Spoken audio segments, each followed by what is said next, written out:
Sa tuwing lumilitaw ang pangalan ni Tanggol Montenegro sa mga pahayagan, ipinapakita na siya ang nangunguna sa bilang ng boto. Tila bumibigat ang hangin.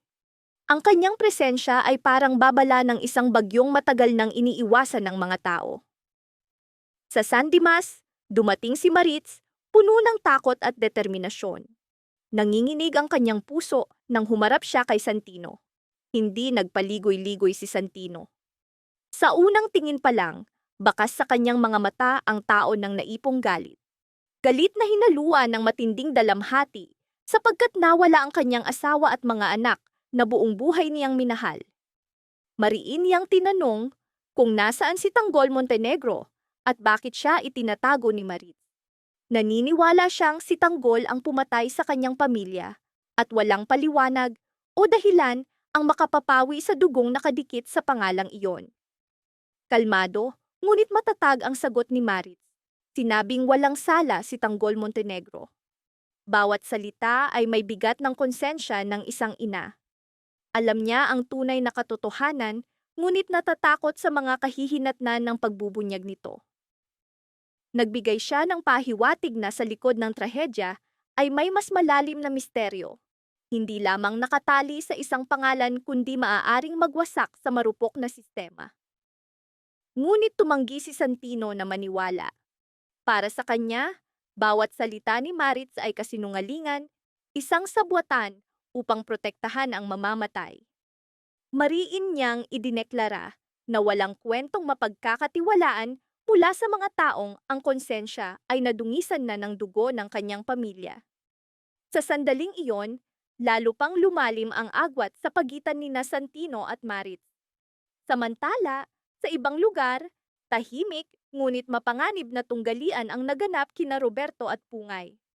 Walang nasayang na salita. Mariing idineklara ni Pungay na ilalantad niya ang lahat ng nakatagong eskandalo ni Roberto at ng kanyang pamilya. Mga katotohanang matagal nang ibinaon sa pera at kapangyarihan. Nanginginig ang kanyang tinig, hindi sa takot, kundi sa galit at naglalagablab na pagnanais ng paghihiganti. Malamig ang tugon ni Roberto. Bakas sa kanyang mukha ang karanasan, isang lalaking sanay pumatay ng walang bakas. Mariin niyang sinabi na anumang oras ay kaya niyang patahimikin ang sinuman at hindi na matatagpuan ang kanilang bangkay. Sa likod ng kanyang mga salita ay ang kumpiyansang isinilang mula sa mga tao ng pamumuhay sa anino ng kapangyarihan. Kasabay nito, sina Roberto at Rigor ay nagbigay ng pahintulot sa kanilang mga pulis na kumilos.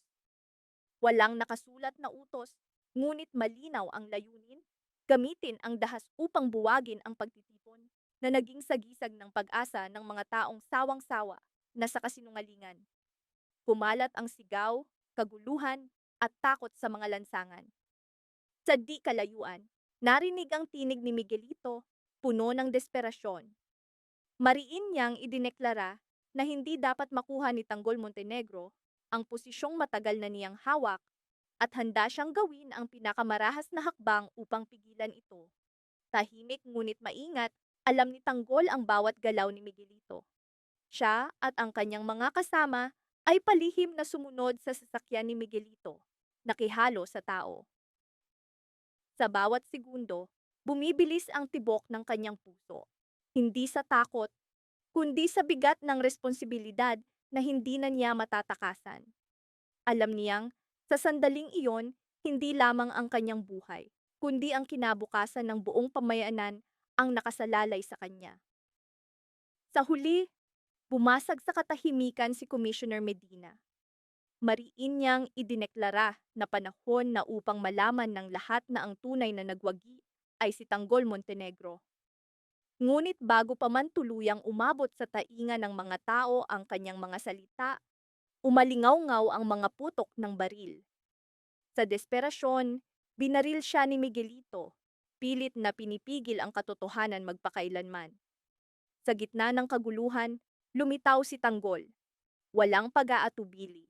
Itinaas niya ang kanyang baril at pinaputukan si Miguelito. Alam niyang ang pasyang iyon ay magbabago ng kanyang buhay magpakailanman. Ngunit sa kanyang mga mata, hindi iyon paghihiganti, kundi ang wakas ng mahabang, madugong siklo para sa hustisya. Kinabukasan, tumalaw sina Lola Flory at Dimples kay Pungay. Bakas sa mukha ni Lola Flory ang matinding pag-aalala. Bawat guhit sa kanyang noo ay refleksyon ng takot na baka huli na ang lahat. Tinanong ni Dimples ang kalagayan ni Pungay at binanggit si Chona na humarap sa serial killer. Walang yabang, ngunit mabigat ang tinig ni Pungay. Patay na ang Midnight Monster. Lahat ng kanyang mga biktima ay nakamit na ang hustisya. Sa sandaling iyon, napuno ng luha ang mga mata ni Dimples. Hindi lamang dahil sa ginhawa, kundi sa pagkakaunawa na ang kanyang kapatid na si Pungay ay dumaan sa impyerno upang ipaglaban ang tama. Tinawag niya itong ate, isang salitang puno ng pagmamahal at paggalang. Sa likod ng kanilang katahimikan ay naroon ang pakiramdam ng bagong simula. Unti-unting sumisibol matapos ang dugo, luha at sakripisyo. Sa loob ng kulungan, bumagsak ang mabigat na katahimikan. Nakatayo si Lola Flory sa rehas. Nanginginig ang mga kamay, ngunit matatag ang mga mata. Nakatuon sa kanyang apo na si Pungay. Sa bawat hakbang napapalapit, lalo pang bumigat ang kanyang puso sa tanong na matagal nang bumabalot sa kanya. Sa wakas, sa mahinang ngunit malinaw na tinig, tinanong niya kung bakit nakulong ang kanyang apo. Anong kasalanan ang nagtulak sa kanya sa malamig at madilim na lugar na ito? Sandaling natahimik si Pungay. Ibinaba ang ulo na para bang pasan ang bigat ng mundo. At dahan-dahang sinabi na siya'y inakusahan ng pagtulong kay Tanggol. Na sa mata ng marami ay kaaway, ngunit para sa kanya ay sagisag ng mga inaapi, ng mga nangangailangan ng proteksyon. Agad na kumilos si Chona. Bakas sa kanyang mukha ang galit at pagkalito.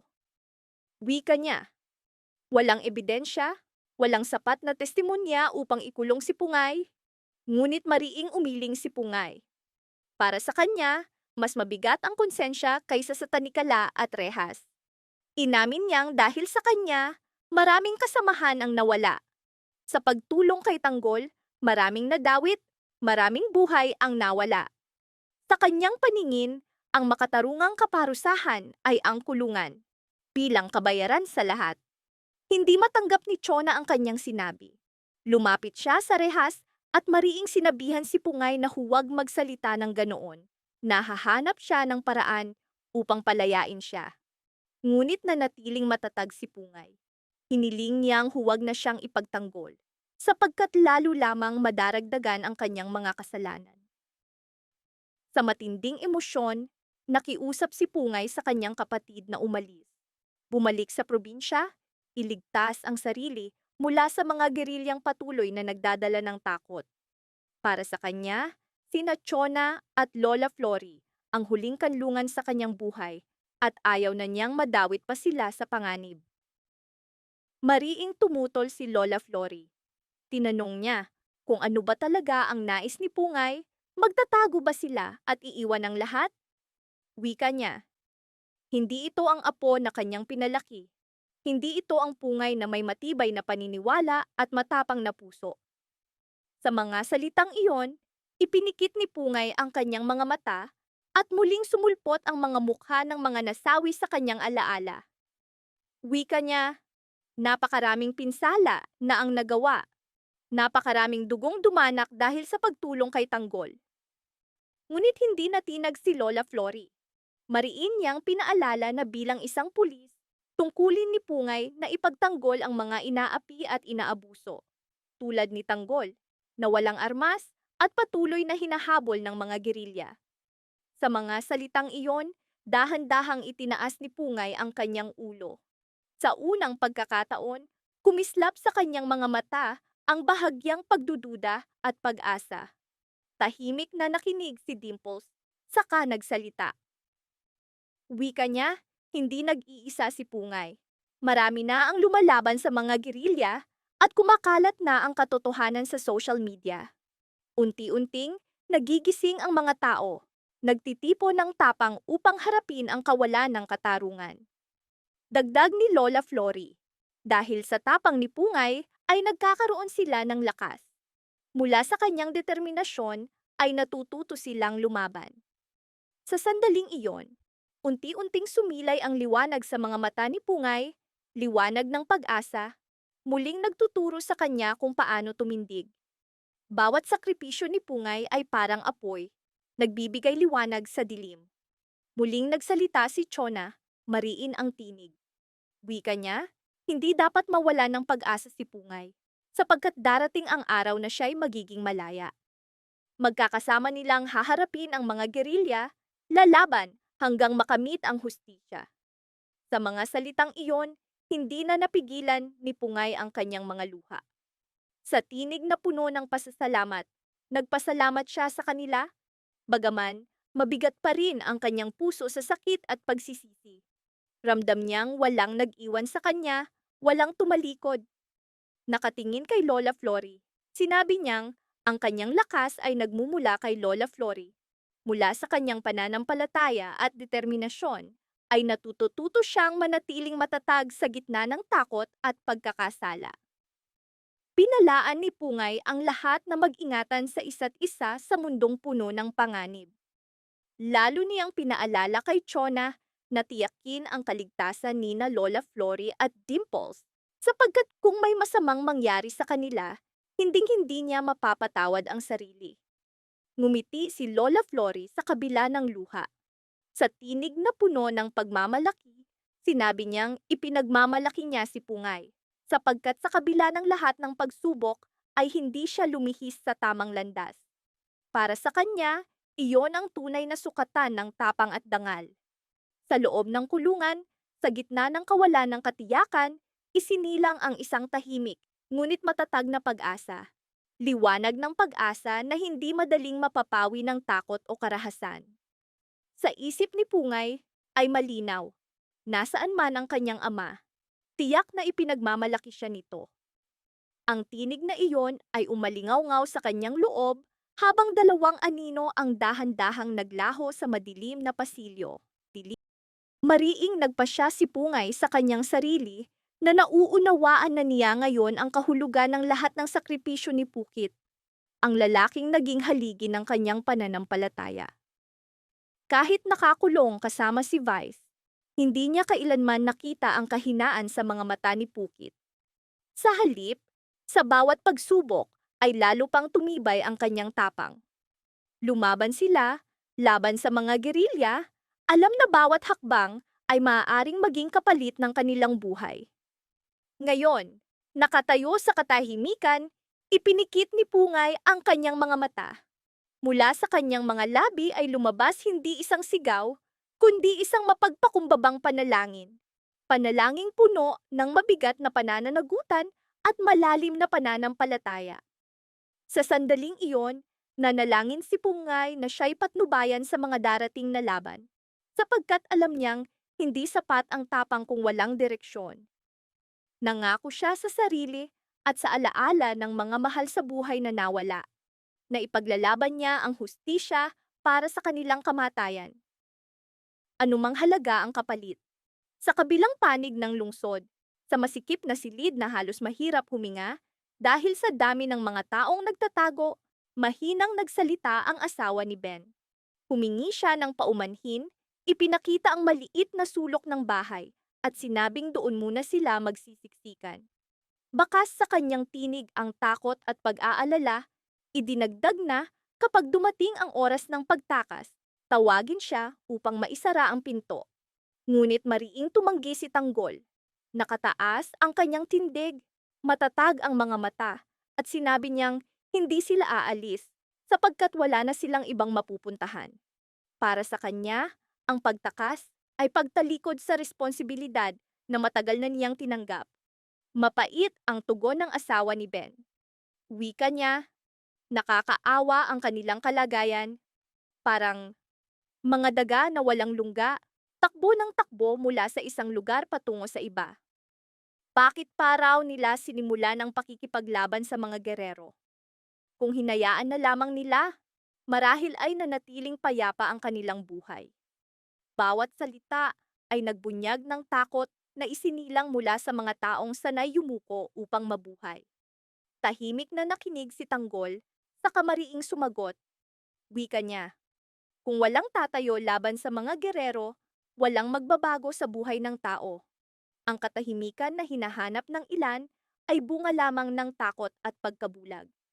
Idinagdag niyang handa silang magsakripisyo upang dumating ang pagbabago sa Maynila, na hindi habambuhay alipin ng karahasan at pang-aapi ang mga tao. Ang kanyang mga salita ay walang yabang, kundi paniniwalang hinubog ng dugo at luha. Sandaling natahimik ang asawa ni Ben. Inamin niyang marangal ang kanilang iniisip at umaasa na sana'y mangyari ang pagbabagong binanggit ni Tanggol. Sa huli, sinabi niyang magpahinga na sila, bagaman nanatili ang pagdududa sa kanyang mga mata. Nang sila'y nag-iisa, pumulong siya ng tanong na matagal nang bumibigat sa kanyang isip. Nag-aalalang tinanong ni Gina kung hindi ba ang mga kasama ni Tanggol ang mismong mga pangalang paulit-ulit lumilitaw sa mga balita, yaong hinahabol ng mga gerero at tinaguri ang kaaway ng lipunan. Diretsong sagot ni Ben, tinawag siya sa pangalan, o sila nga, mga kaaway sa paningin ng mga gerero, mga laking lumalaban sa estruktura ng kapangyarihan. Lalong natakot si Gina. Wika niya, pagkakamali ang patuluyin sila sa kanilang tahanan. Paano kung sinusundan sila ng pulis? Paano kung madawit sila sa gulong hindi naman kanila? Bawat posibilidad ay parang bangungot na maaaring gumiba sa kanilang katahimikan anumang gabi. Ngunit sa mga mata ni Ben, sa halip na takot ay kumislap ang tusong liwanag. Wika niya, huwag mag-alala, ito ang kanyang plano. Ipagtataksil niya sila kay Mayor Miguelito. Matagal na niyang hinihintay ang pagkakataong ito. Inisip niyang sa paggawa nito ay makakakuha sila ng gantimpala. Isang pagkakataon sa gitna ng kahirapan, paraan upang gawing pera ang panganib. Nanginginig si Gina, tinanong kung hindi ba ito delikado. Paano kung matuklasan nilang ipinagkanulo sila? Paano kung pumalpak ang plano? Ano ang mangyayari sa kanila? Mariing sagot ni Ben, ang buhay ay mahabang sugal. Sa pagkakataong ito, handa siyang ipusta ang lahat, kahit ang kapayapaan ng kanyang konsensya. Sa pagitan ng takot, kasakiman, at pangarap na makatakas sa kahirapan, unti-unting hinahabi ang isang trahedya, maaaring sumira sa lahat ng nasa paligid nila. Sa isip ni Ramon, paulit-ulit ang tanong, anong kinabukasan ang naghihintay sa kanilang hindi pa isinisilang na anak? Paano niya haharapin ang bawat umaga? Kung bawat gabi ay paalala ng mundong iniwan nila, mundong pinaghaharian ng kawalan ng katarungan at kasinungalingan?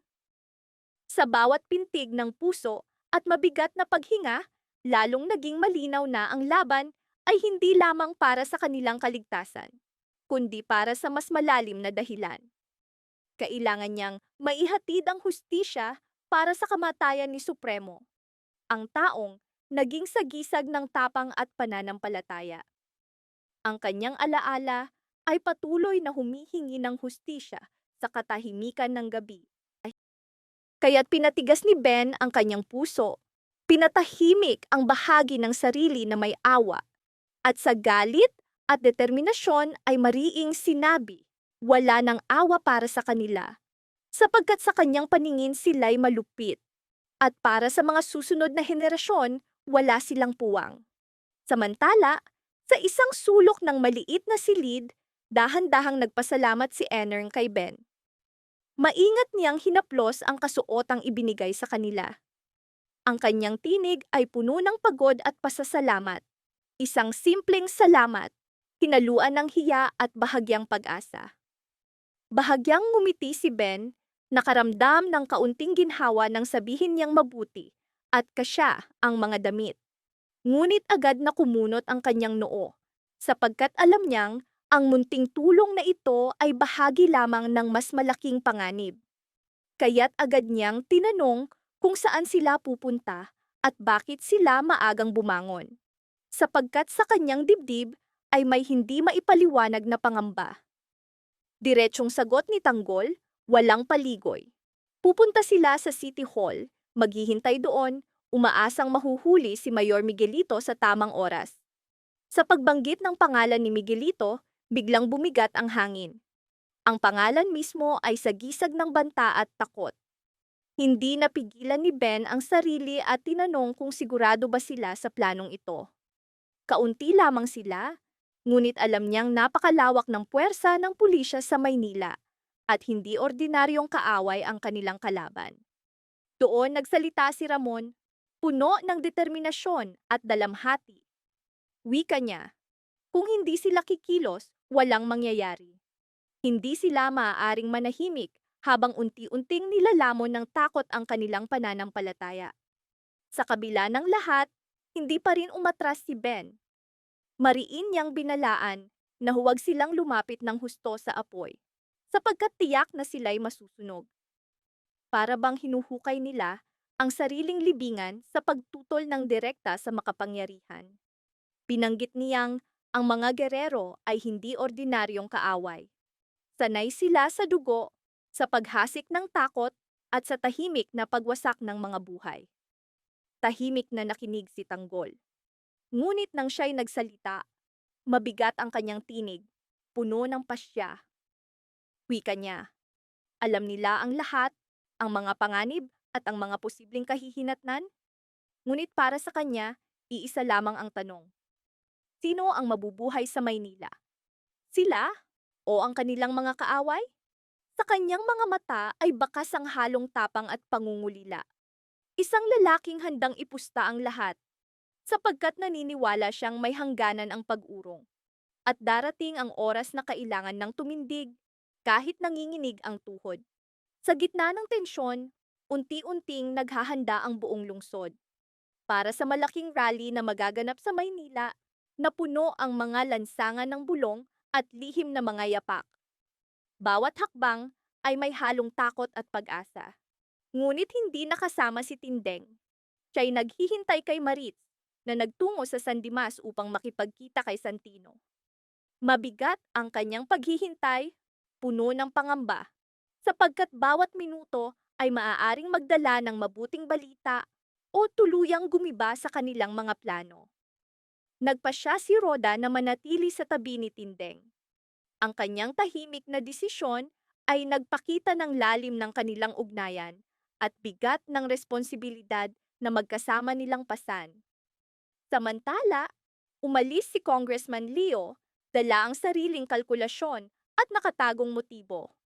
Sa kabilang panig, nagngangalit si Miguelito sa galit at kahihiyan. Ramdam niyang wala na siyang mukhang maipapakita sa City Hall sapagkat buong Maynila ay laban na sa kanya. Ang kanyang tinig ay puno ng iritasyon at takot. Unti-unting kinakain ang kanyang espiritu. Sa kanyang harapan nakatayo si Roberto, malamig at kalkulado. Ipinaalala niya kay Miguelito na ayusin ang kanilang mga alyansa, panatilihin ang relasyon, at tiyakin na nananatili ang tiwala. Para kay Roberto, ang kapangyarihan ay hindi lamang laban sa lansangan, kundi isang laro na nangangailangan ng pasensya, panlilinlang, at matibay na ugnayan. Huminga ng malalim si Miguelito bilang tugon. Pinilit niyang kontrolin ang galit at takot. Ang kanyang mga salita ay puno ng pagmamataas at pangungulila. Mariin niyang idineklara na aayusin niya ang lahat.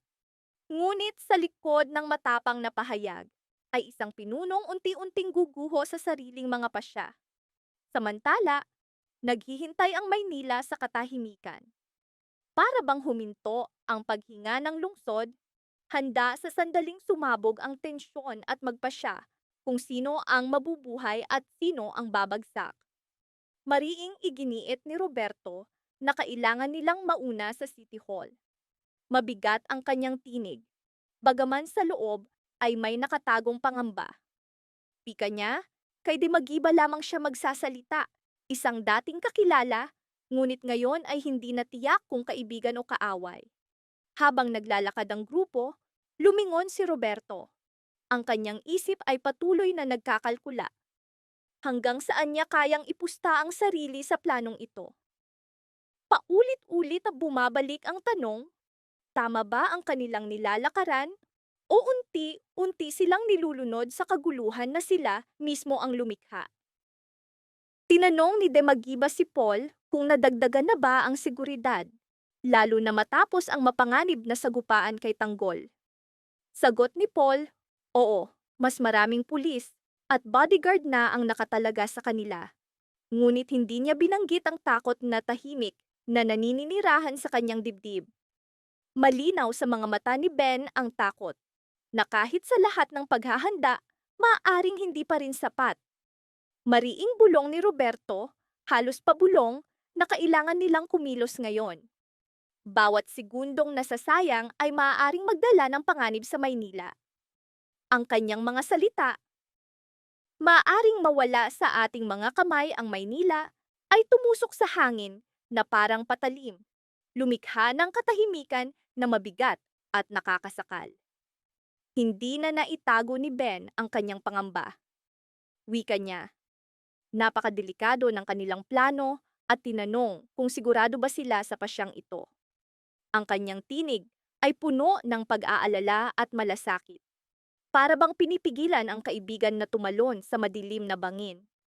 Ngunit, mariing sagot ni Enern, kailangan nilang gawin ito kahit malinaw na nakataya ang kanilang buhay. Nagpasalamat siya kay Ben sa kanyang pagtulong. Isang pasasalamat na may halong pag-asa na marahil balang araw ay makakabalik sila. Tinanong ni Ben kung may plano ba silang bumalik. Sagot ni Enern, umaasa siyang oo, sapagkat wala na silang ibang kanlungan. Tanging bahay ni Ben, kung muli silang tatanggapin. Wika ni Ben, palaging bukas ang kanyang tahanan, ngunit may isang kondisyon, na sila'y babalik ng buhay. Ang mga salitang iyon ay nagpapaalala kung gaano kanipis ang linya sa pagitan ng pag-asa at kamatayan. Umalis si Tanggol, pasa ng kanyang nakatagong galit at mga lihim. Ilang sandali, dumating ang dalawang lalaki kay Ben at sinabing si Tanggol ay nasa kanyang bahay kagabi. Bakas sa kanilang tinig ang pagkabigla at pag-aalala. Pinalaan nila si Ben na mapanganib si Tanggol at ang kanyang mga kasama at maaaring siya mismo ay malagay sa panganib. Ngunit, kalmado ang sagot ni Ben. Huwag mag-alala. May plano siya. Nang tanungin kung ipagkakanulo ba niya sila sa pulis, mariin niyang sinabi na siya mismo ang hahawak sa lahat. Ang kanyang sagot ay refleksyon ng lihim na pasya na hindi niya ibinunyag. Samantala, dumating si Miguelito sa City Hall. Kaguluhan ang sumalubong sa kanya. Sigawan, galit, at tensyon na tila handa ng sumabog anumang sandali. Sa labas, nagsimula na ang malaking rally ng Maynila laban sa mga gerero. Isang pagtitipon na puno ng galit, takot, at panawagan para sa pagbabago. Kasama sa kanila ang dalawang dating kasapi ng gerero, dala ang mga kwento ng pagtataksil at matagal na pagsisisi. Handa nang magsalita si Congressman Leo para sa Maynila. Bakas sa kanyang mukha ang seryosong pananagutan. Alam niyang bawat salitang bibitiwan ay maaaring magpasiklab ng apoy o magdala ng kapayapaan. Nagulat si Miguelito nang makita niyang wala ni isa sa kanilang nakatakdang pagpupulong. Ang walang laman na silid ay refleksyon ng kanyang takot at pagkalito. Mariin niyang tinanong si Sandy kung nasaan ang lahat, sapagkat naroon na ang alkalde. Sa kanyang loob, malinaw ang bigat ng nalalapit na kapahamakan. Walang sagot, katahimikan sa paligid. Ang katahimikan ay lalo lamang nagpalalim sa kanyang takot. Dahan-dahang sumulpot sa kanyang isip ang kaisipan, marahil tapos na ang lahat. Ang mga pasya na kanilang ginawa ay maaaring nagbukas ng pinto sa isang digmaan na hindi na nila kayang pigilan.